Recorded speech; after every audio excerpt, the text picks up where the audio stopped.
Tropical disturbance that could possibly impact our rain chances for next week. We are on your side with the first alert and the weather extra on what you can expect. And we're going to take a deep dive into a new study that shows the summer was the hottest on record and what that could mean for the rest of the year. Plus, we take you across the country to where a new development can help people stay safe in the event of a hurricane. Live on your side, First Alert Weather Extra starts right now. And so glad to have Lauren and Tania back here with us for Weather Extra. And we had a little bit of rain out there today. Not a lot of wet weather, but just light rain. Yeah, and it's actually still coming down outside, like drizzle. Well, we'll take what we can get. You know, it's sad when you look at the radar and we're covered up. We're in a drought. We need the rain, and you just get sprinkles. But there's a lot of truth to that saying, drought feeds drought. And it's tough to break these patterns, but we are getting some wet weather. We picked up about 1/10 of an inch according to some of our weather watchers we'll check in with. 73 right now at Jasper. And just enough rain. You can see there the roads not soaking wet, but we are seeing just enough rain in some spots where we do have some wet roads. The rain's actually tapered off, as you can see there at Jasper, but still some rain happening in Tuscaloosa. Birmingham to Alabaster, we have showers. Pell City to Anniston, but it's going to taper off from northwest to southeast. So if you're heading out this evening and you check the First Alert Weather app, just notice the back edge of the rain is going to be back to the north and west. And you can still see a lot of rain happening around places like Demopolis, down along that Highway 80 corridor. Let's go in for a closer view, though. We'll check in around the coverage area. And one spot where we have been seeing rain, not just today, we saw a few showers yesterday, West Alabama and places into Greene County and down into Hale County. That's been one of the spots where we really won out on at least some rain this week. But it's been very light here. Parts of Shelby County, hardly a drop. It's just been about I believe 6/100 of an inch of rain is what our Alabaster weather watcher John King checked in with. The rain amounts have been very, very light, and then East Alabama just barely enough here to settle the dust. But hopefully we will see some more showers coming back next week. As I mentioned, there's another tropical system. We have a cold front, though, for now that's going to move in. You can see it. Here it is. It's back to the north, and that's going to be dropping in later tonight. You can see how that rain's coming to an end, and once that moves in, it's going to set the stage for a very nice weekend. We're looking at those highs for this weekend in the 80s. We're a little bit warmer for the highs, but the overnight lows still down into the 50s. As you can see, showers possible next week, and of course we will be watching what happens in the tropics. But we'll talk more about the 7-day forecast, and of course later take you beyond the 7-day. And now let's talk a little bit more about the rest of your evening and into your weekend. Here's that sideline forecast. It's coming really close, 7 o'clock. If you're heading out to any high school games, they're probably about to start if they haven't already. Temperatures in the 70s just around 7 p.m. and really through the rest of this evening. We'll still hold on to that slight rain chance, so don't forget before heading out to grab your umbrella and rain jacket. But good news is you won't really need the umbrella and rain jacket for this weekend. There could be an isolated shower around, but the Alabama football forecast looks great. 6 p.m. kickoff, low 80s, low 70s by halftime and the end of the game. Beautiful and what I call perfect game day weather. Not bad in Auburn either at the Jordan-Hare Stadium. Kickoff at 2:30, a little earlier, so definitely warmer. Low 80s at kickoff, halftime in the low 80s, and by the end of the game, we'll probably be in the low 80s at that area as well. And this is when Auburn is going to be playing California. But not only is there football events this weekend, you also have baseball. So if this is your sport and this is what you want to participate in, Regions Field has games on Saturday, one at 6:30. Conditions are going to be nice. 70s, again, perfect game day forecast for baseball. And then on Sunday at 4 o'clock at Regions Field, again, temperatures in the low 80s, upper 70s, just around 6 p.m. We'll have a full look at that 7-day coming up here in just a couple of minutes. Lauren? Thanks, Tania. Well, a new study coming out that shows summer is on track, this past one to be the hottest in recorded history.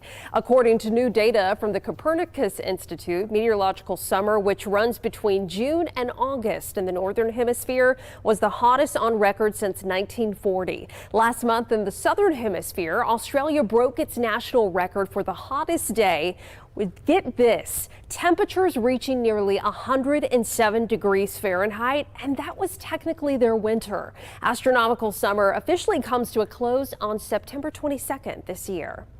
Well, this comes as an IV company is teaming up with assisted living facilities to make sure elderly residents stay hydrated during hot weather. The new partnership between IV Hydration and Wellness and assisted living locations will happen all throughout Arizona. The IV bag is equivalent to receiving 2.5 gallons of fluids. Experts say having these vitamins in your body can improve brain cognition, reduce risk of falls, and increase energy levels. We lose our sensation for thirst, and dehydration causes a lot of different problems. So it can cause brain fog, it can decrease energy levels, it can also cause dizziness, which can relate to falls, bladder infections, UTI infections. I mean, there's a lot of things that can happen when we are dehydrated, especially in older people. And IV Hydration and Wellness plans to expand their partnerships to assisted living facilities across the valley. Well, thanks, Lauren. Taking you now to Texas, where 5 people are recovering after being rescued from flash flooding.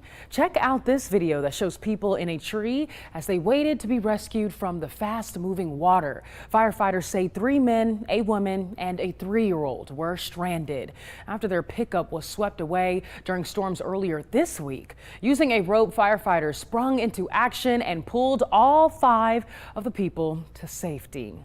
And a similar situation happening in Jacksonville, Florida, after cars stalled in flooded waters during a morning commute. One business owner who tried to stop her restaurant from getting flooded says her SUV shut off on her way in. Many vehicles needed to be towed because of all this flooding. And this comes as cities across Florida are coming up with unique ways to help protect homeowners from suffering serious damage during tropical storms.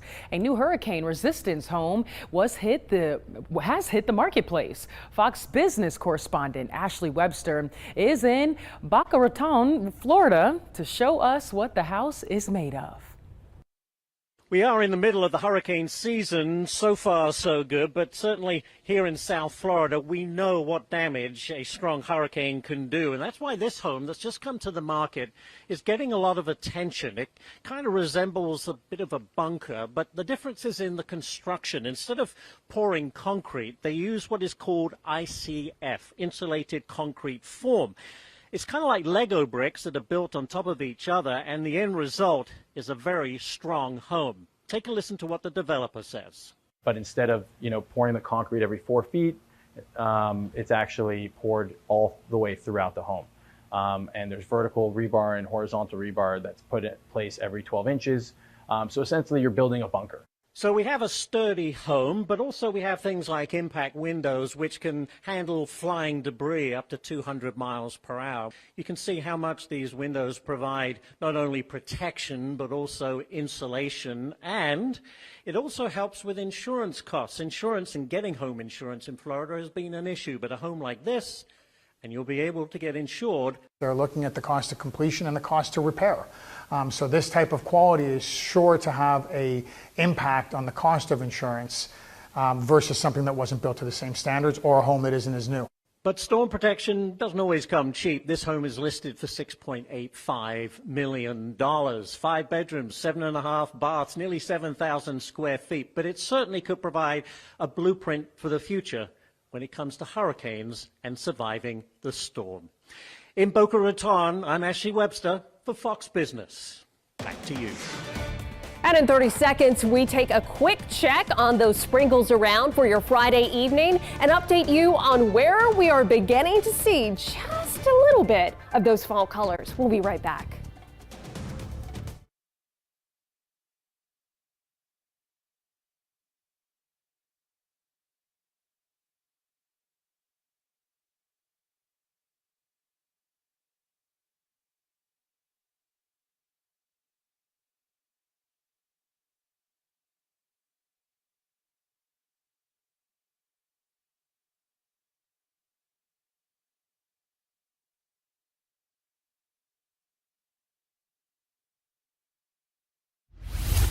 And welcome back in, everyone. Here's a look at that out the door forecast for the start of your weekend. Heading out the door, we'll hold on to dry conditions. Temperatures starting off in the 60s. By 11 o'clock, we'll see a light northerly wind with temperatures in the upper 70s. And we'll see afternoon highs in the 80s for many areas across central Alabama tomorrow. Lots of sunshine, beautiful day to get outdoors. There is a slight rain chance. We could see a few passing clouds that could bring us a little bit of wet weather, but we're not going to worry about it. A 20% chance. It shouldn't damper any of those weekend plans. Looking even hotter slightly as we bring in your Sunday, and we could start next week pretty warm by the afternoon. But the big difference is that Sunday morning is trending a lot cooler. Wes will have a look at how much cooler as we bring in your Sunday morning coming up in just a couple of minutes. But Lauren, as we get closer to fall, we love to get that extra look on when we can start to see the leaves' colors change.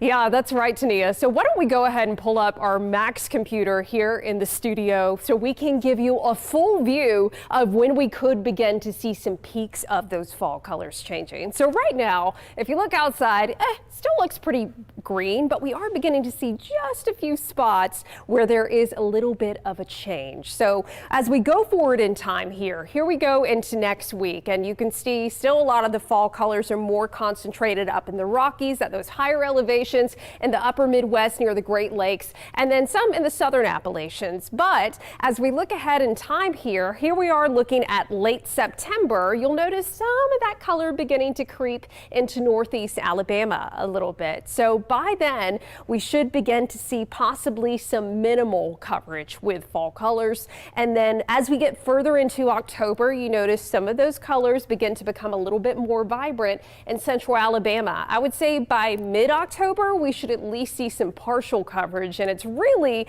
we get into peak late October, early November. But I don't know about you, I've been driving around already beginning to see at least a few leaves beginning to turn brown. So as we look at that fall colors forecast over the next couple of weeks, I would still say this week, next week, meh. But 2 weeks from now, we should see just a little bit more change. And really in 4 weeks, when we get into early October, it should be a little bit more patchy. So if you're wanting to find some fall foliage, late October, early November is going to be the prime time here in central Alabama. That drought stress certainly having an impact on the fall colors there. As we take a look at what's still ahead, we're going to be continuing to talk about rain chances possible for next week now. And we take you to the seas for this week's A Moment of Science. We'll be right back. You are watching First Alert Weather Extra.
Hey, welcome back to First Alert Weather Extra. Chief Meteorologist Wes Wyatt. If you go to our website here at WBRC.com, some really cool stuff I want to show you, and especially teachers, listen up. If you go to our links here and go to Weather in the Classroom, check this out. You click the link and it pops up. We've got Color the Weather. We also have a lot of weather safety information right there. You can check out bus stop forecasts and junior weather watchers. But if you go to Color the Weather, you know, we're showing some of those pictures right here on Weather Extra last night. We do have a lot of templates in here. The kids can download and share those with us, and look at that beauty. We'll share those right here on First Alert Weather Extra, and how you submit those, just snap a photo. You can send those in on the weather app or right here on our weather page. So that's what we're going to be watching as we look for some of those nice weather photos. We're going to be watching for those next week, and also watching for the possibility maybe some rain coming back. You see there Wednesday, Thursday, we have a 30% chance for some showers. Tomorrow, a 20% chance of rain, and as Tania mentioned a few moments ago, that's mainly for any leftover sprinkles to the far south, and for a lot of us, it's been sprinkles, and it's been tough today because we desperately need the rainfall. You look at the maps, you look at the weather app, we're covered up with rain on radar, and the forecast data was correct. I mean, we got rain out there. It's just how much of that reached the ground, and the amounts were very, very light, unfortunately. But tomorrow, it looks like we clear out, and highs went a little bit warmer. Notice around midday showing around 84 degrees. You can see in the evening, though, nice cool down. Look at the temperature. We go from right around 81 at 6 p.m., but notice by midnight, 60s, low 70s to 60s there. If you're heading to Tuscaloosa, to Auburn for the games, for the evening hours, they're feeling very, very nice. And I mentioned for JSU fans, their JSU's at Louisville, and the temperatures there tomorrow night could tumble into the 40s. So it is going to be very chilly for those areas. And this is just one of the models. We have various high-resolution deterministic models that we always share with you right here, and I just want to show you some of the data from one of the cooler scenarios, and you can see there's actually some models out there that show upper 40s for some areas to the north. And here's the thing, when it's so dry like this, and with the little amount of rain we've had today, where we did pick up rain, it'll dry out in a hurry again tomorrow, especially with that north wind. So unfortunately, the rain we had today didn't really help us that much, and looks like with it being so dry, the temperatures will actually go below guidance over the next several days. Now, Monday and Tuesday, we're still hanging on to dry weather in here. So if you are making some plans next week, Tuesday looks like another good day for some yard work. We've got the all green, but notice Wednesday and Thursday, we've dropped it to the fair range because you'll want to check the forecast as you plan ahead. We're going to be watching a system in here that could bring some showers, watching a disturbance, another disturbance over the Gulf that's going to be lifting to the north, and you see that might actually spread some rain our way as we go into Wednesday and Thursday of next week. So let's watch this over the weekend. Certainly check in with Matt and Lauren as we fine-tune that forecast. You know, we're getting closer to the peak of hurricane season, and when it comes to the tropics, you know, we don't necessarily have to have a system here that takes 7 days to develop. You can get these tropical systems that can develop in a matter of a couple of days. I never will forget Hurricane Katrina, Hurricane Michael. Those were fast developing systems. Now, not saying we're going to see that kind of system next week, but just hopefully a disturbance that may bring us a little bit of rainfall. Wet weather, yeah. I mean, we're in need of it. I mean, we still have bad drought across all of central Alabama. Some areas dealing with severe drought, others dealing with moderate, and most areas dealing with moderate to abnormally dry conditions across the southeast. So we're in need of some wet weather, and I hate to tell you that beyond the 7-day, we're not sold on a washout just yet. So we're keeping our eye on specifically the end of next week. So, or excuse me, this is what Wes was just talking about, Wednesday and Thursday, but we could see the chance for a few showers as we look closer to about that 7 to 10 day out mark. We're looking at Saturday and Sunday. Isolated rain chance could be possible as of right now. Still seeing some indications from models that we could get a little bit of wet weather then. Hopefully we get enough Wednesday and Thursday of next week though. But notice not a lot of wet weather is really expected as we look closer to 14 days out. We're seeing temperatures heating up for us, afternoon highs in the upper 80s. Could see low 90s back in the forecast. Hopefully not, but we're looking warm in the days ahead and dry. I know we're in need of rain, but hey, Lauren, listen, what we can only do is hope for the best and maybe some will come eventually, right? Yeah, that's right. We really need some help with those drought conditions. But switching gears here, it's a bold claim about a bold clam. Dan Smith has the story on one species, ultra-efficient solar panels, and your moment of science.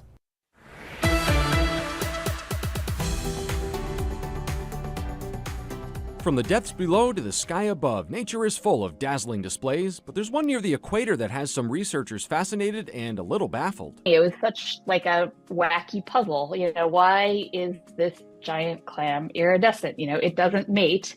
They're not camouflaged. They're these giant sparkly animals that can't move, that are just sitting there. They're clearly not hiding from anything. Biophysicist Allison Sweeney's studies recently took her to Palau in the western Pacific Ocean, home to some interesting iridescent invertebrates, providing more questions and answers upon their discovery. The idea was that we were going to carefully quantify the color patterns of the clams to see maybe does the color of the iridescence vary with nutrients or depth or any other thing. While their appearance is dazzling, it's a bit of a red herring for the real story. When the team calibrated those photos to the actual amount of light the clams took in, they basically became black holes. The clams are slurping in all of the light from the sun, and it disappears in there. It goes into making sugars. It doesn't leave again. While too much sun exposure is a bad thing, sunlight's still necessary for our bodies too. We make vitamin D from the cholesterol in our skin cells, helping to slow down bone loss, boost the immune system, the list goes on. It's a lot different from photosynthesis, and chances are you picture big green plants or trees converting sunlight and water into usable sugars. Those plants can't really keep up with the rate of sunlight since their chloroplasts are a little too flat. Sweeney says, though, it's the structure of the clam tissue that lets them maximize surface area and their algae's efficiency. You have these sort of vertical columns, kind of like corn stalks in a cornfield, growing inside the skin of the clam. And over the top of that are these sparkly cells. They take the sunlight that's coming basically vertically straight down onto the surface, and they spread it out at exactly the right angular distribution to exactly evenly coat the sides of these vertical structures. So just how efficient are these solar panels of the shallows? Really good quality commercial solar panels are 20% efficient. We came up with an efficiency of 47%, which is way better than solar panels that you see around or may have on your house. That's the model data, but reality does one better, with the clam's actual absorption clocking in at 67%. Sweeney says the corn stalks, so to speak, actually change their spacing depending on the light. When the sun is really bright, you want to dilute it a little more and you want to scooch them together a little bit. When it's a little darker, a little dimmer, you want a little more light per stalk, and so you want to spread them apart a little bit. We've covered a few deep-sea discoveries on this show, yet these clams are found in knee-deep water, even sometimes above the waterline at low tide. That knowledge could lead to more efficient biorefineries. Instead of putting fossil carbon in the front end of your factory, you could put, contemporary carbon in the front end of your factory. It's all the same stuff. It's all just algae. Some of that algae has just been sitting underground for a while. A potential shiny solution for a cleaner atmosphere down the line. For this week's Moment of Science, I'm Dan Smith. So what you're saying is we all need to get some clams this weekend. We'll be right back with a final check on your weather after the break.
On 3. Happy birthday!